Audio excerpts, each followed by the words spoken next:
বন্ধুরা, নিম্নচাপ ভালোভাবে সৃষ্টি হয়ে গেছে। চারিদিকে ঝড় বৃষ্টি হচ্ছে, কালবৈশাখী এবং বিভিন্নভাবে ঝড় বৃষ্টি হচ্ছে কলকাতা এবং পশ্চিমবঙ্গ, উত্তরবঙ্গেও কিছু কিছু জায়গায় হচ্ছে। কিন্তু সবচেয়ে বিশাল বিষয় হচ্ছে একটা, যেটা সমুদ্রে রয়েছে রিমেল নামক যে ঝড়টি, তার গতিপথ কিন্তু এই দক্ষিণবঙ্গের দিকেই চলেছে, এগিয়ে আসছে এবং এটা তৈরি হয়ে গেছে প্রায়।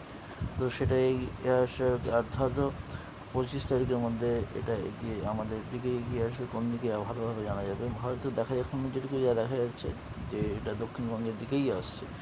হয়তো ভুবনেশ্বরের দিকে হয়তো আঘাত আনবে বা দীঘার দিকে আঘাত আনতে পারে, ল্যান্ডফলটা হতে পারে।